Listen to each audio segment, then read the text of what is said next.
Hello and welcome to this video detailing all 5 airdrop beacons and the Strafing run suite that is available in BattleTech Advanced 3062. Quick note, the Strafing run Comm suite isn't technically considered a beacon, but I have lumped it in with this video for the sake of simplicity since it functions in a fairly similar manner. So what is an airdrop beacon? It's a module you slap on your mech weighing 1 to 3 tons that allows you to call something to the battlefield to assist you. These beacons can be destroyed, so be sure to put it somewhere well armoured, as they can be surprisingly expensive to replace and are not particularly commonplace in stores.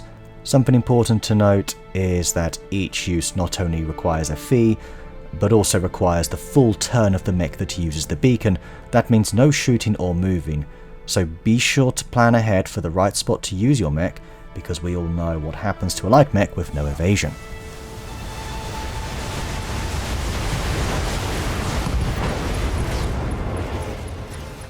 These drops are AI controlled allies, so you'll need to keep that in mind when choosing not only where to drop them, but also where you position yourselves in relation to them.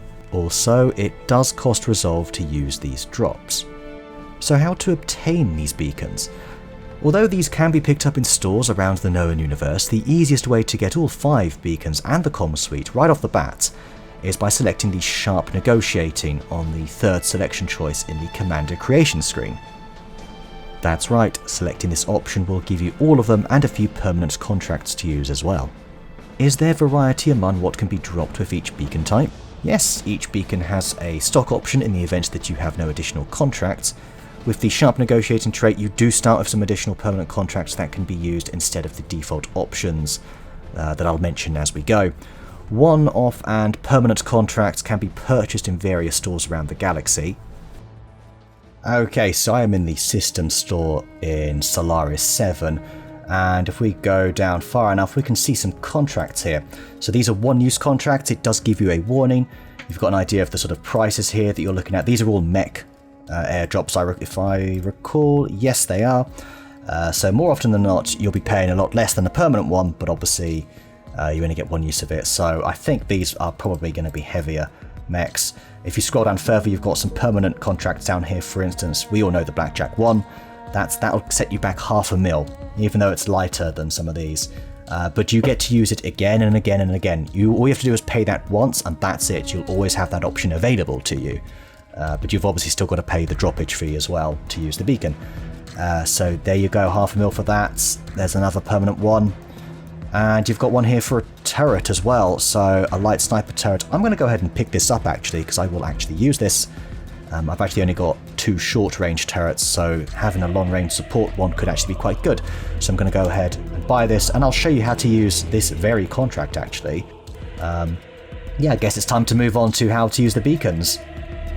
The turret drop beacon weighs just 1 ton and takes up 1 slot, and at a low cost of just 10,000 C-bills per use with 2 uses per mission, these make excellent additions to your starting lance when you first create your mercenary company. I'd compare them to a mimic beacon from XCOM 2, but the turret can actually shoot back. The default turret is a standard laser turret equipped with a large laser and 2 mediums. The turret will also sensor lock if it has no direct line of sight with its weapons. Okay, let's take a look at how you might deploy this turret that we just picked up earlier. So, have a look down here, you've got turret airdrop. We also have enough resolve to use it here. So if we go ahead and look over here, you can see a little box appear on the left saying turret airdrop, and it has a 2-turn cooldown, cost 15 resolve to use, and 10,000 C-bills per use. You can only call in 2 per contract. That is per mission, that is. In other words, per contract. Now, let's say you want to use it, you just click on it, and you can put it here. You get this little thing come all around. That's basically where the drop is facing. For turrets it doesn't matter, but obviously if you've got a mech or something like that, you're going to want to make sure that you're facing your foe, or else they could get rear shots on you, which wouldn't be very good. But let's say you want to use this, just deploys the standard turret. Let's say you want to use one of the contracted turrets. What you actually do is you hold in the shift key. So I'm holding that in now, clicking, and this comes up. And this has our various contracts that we have available. So these are both permanent contracts. We also have the standard shredder turret and the light sniper turret. That's the one we picked up earlier. So what I'm actually going to do is, because it's the sniper turrets, let's go ahead and think of a good spot for it, which will be somewhere like this. It'll be better there. Well, it would be better there, but you only get a certain range, so I can't put it that far back, unfortunately. We're going to go ahead and actually place the shredder turret then. Yeah. So if anything comes along to the sides here, we've got an AC-20 on them. And there you go. Here we go. So here's the second turret we're going to deploy. And we're going to place it up here. Not that we need to, but just for demonstration's sake. I'm not saving this mission anyway. I'm going to go ahead and deploy the light sniper turrets. Doesn't really matter which way it faces, but it's just good practice. The tank drop beacon weighs 2 tons and occupies 2 slots in your mech. It is more expensive to use at a cost of 75,000 space dollars per use. The default tank is a 50-ton vedette armed with 2 medium lasers and a machine gun, so 75k is pretty steep for this tank. However, if you can get yourself a good permanent contract, you might find it's well worth the price. Right, here's the big one. As if dropping 8+ mechs already wasn't enough for you, you can even call in another one with this beacon. Weighing a whopping 3 tons and using up 3 slots in a mech, it does involve some sacrifice for the mech that wields this beacon. It will also set you back a whopping 100,000 sci-fi simoleons. However, with the selection of potential mechs you can get contracts for, it could potentially swing a close battle in your favour. The default drop is none other than the legendary urban mech, that's the R60 variant with the AC-10. Okay, so let's have a look at actually using the BattleMech airdrop beacon. So we're going to go ahead and select it here once we have enough resolve. It costs 50 to use, and as you can see, you can only call in 1 per contract, and 100,000 C-bills, so let's go ahead and click that. Now if we want, we can bring it all the way up there. I think it's a range of about, let's say, 250 meters that might be. So we could plonk it right in front there. We'll go from maybe a bit further away. And we'll also, if we just click it here, this will select the Urbi. Alright, this will give you the default mech, but obviously we don't want to do that. So we're going to press escape. We're going to press shift before we place it, and hold it down. Pressing shift. Now we can let go of shift. There's the option to bring in a Panther. We'll go ahead and do that. And let's just make sure we get the direction right, so it's facing towards the enemy. Otherwise it will face, this way, and then we're looking at pretty bad situation. Anyway, there we go. Confirmed that, and in it comes. Lovely, and you can see their allied turn. I think it just basically, that was it coming in. Okay, excellent, so there you go. So next turn it will actually be in use because we've waited until turn 1 here to actually bring it in. If you bring it in earlier, it'll probably get to go in the same turn as opposed to waiting until the following turn. The battle armor beacon only occupies 1 slot and weighs just 1 ton like the turret beacon, whilst also costing 10,000 of your intergalactic credits per use. Now, just in case you're not familiar with battle armor, they are basically micromechs, little groups of 4 or maybe 5 mechs that altogether weigh between 4 to 10 tons. Now, my experience using them is very limited, so I cannot really say if it's worth using this beacon, but for the low price, perhaps it gives your foe a target that isn't you for a couple of shots. So since I recorded that audio that you just listened to, I actually found one very good use case for it. I was actually able to use it on an Atlas, yes. On the battle armor's turn, it swarmed the Atlas, which kept it distracted, and eventually the Atlas was able to remove the battle armor, but it fell over in the process. Essentially, I was able to take a 100-ton mech off the board at the cost of just 10,000 credits, and in a mission where I was dealing with a lot of 100-ton mechs, that was very useful. Like the battle armor and turret beacon, the drone beacon will only set you back a single ton and slot apiece in your mech. It's the same price as the tank drop per use at 75,000, but it feels a very interesting role. So I found myself in an encounter with the Kellhounds, and as luck would have it, I had started at an extremely high vantage point. Using the drone, I was able to scout whilst launching my Shieldtron Prime's dual Arrow 4s and any LRMs I had out there. The drone was able to survive a fair few turns thanks to its high evasion and height. After all, shooting at a higher target incurs an aim penalty, so even with low armor, it was surprisingly durable. A quick note about its armament: it comes with a narc launcher equipped with haywire ammo. The effects are various but very enticing. I suggest you pause it here and look at them. It also has a tag, which in the current version of BTA is used to provide buffs to artillery. The mod creator, Bloody Doves, has a video detailing artillery changes. Ooh, there it goes. So it's time to cover what might be the most intriguing of them all, the Strafing Run Comm suite. It weighs 2 tons and fills 2 slots, and it costs 75,000 per use. Well, kind of, it's actually 37,500 per run, but you always use 2 runs. Anyway, let me show you how it works. Okay, so let's take a look at the Strafe Run from start to finish.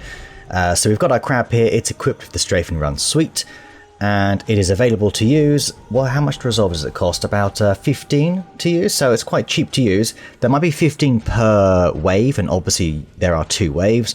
You can see there of the cost, you know, 35,000 per wave. It says you can only call in 2 strafes per contract, but you use both of them at the same time. So just to avoid any confusion, you can use it once, all right? You can only use this once per mission. So let's go ahead and equip it here. You get this big old circle. You also have a much larger area to play with. I'm going to guess about up to 500 meters or so. That's about double what the other beacons are, because you need to put basically a lane of fire. So what you do is, let's say, you know, here we are. There's our enemies. They're lined up. There's only 3 of them left. I took a wild pot shot on a stinger, I think it was, of a Gauss rifle across the map and one-shotted it. I just, curiosity got the better of me. And we pulled that off. Let's go ahead and click this, and then you get a second, or however you get, you know, you carry it on, you can move it out in various directions. So let's say, you know, we go there, we go over here. There it is. Everything within those circles will be targeted by the fighters that come in. However, is this what we want to do? I do question this is the best direction, because the direction is a thing. So it comes from the direction that you start it in, and if we go up this way, it will come from down here, and it will shoot in that direction, meaning you can get some rather cheeky shots from behind with the strafing run. So for instance, we've got a javelin there. We can also go for damage reduction. We can do it like this. You know, let's say here. We should hit this at the back, especially if we go down like this. There we go.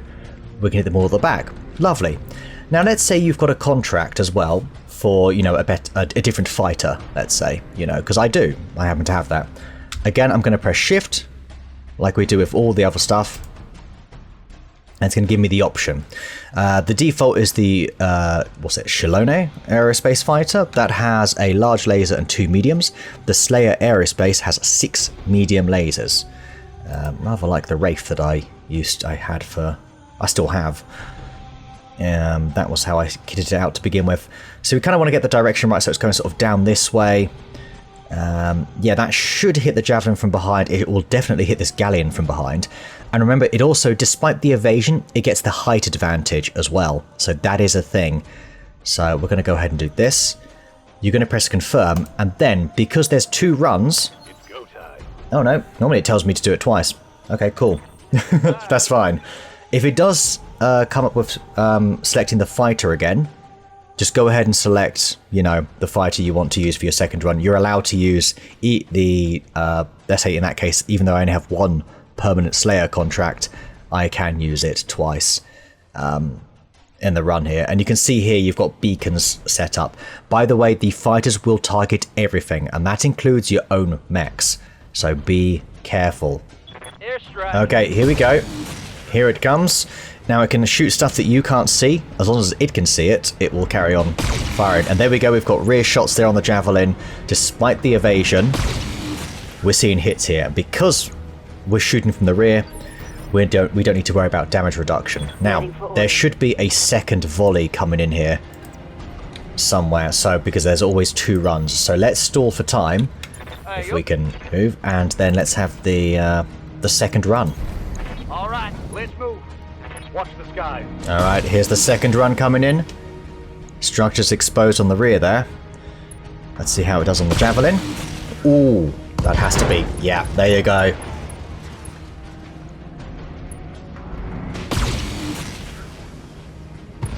And there goes the galleon. So there you go. You've now seen the strafe run from start to finish. It is pretty damn effective, and there goes the Slayer aerospace fighter.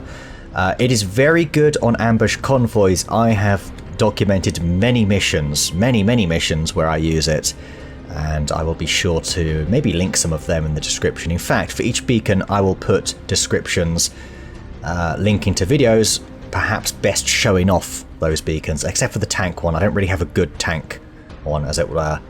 But for all the others, I've utilised them fairly well at some point.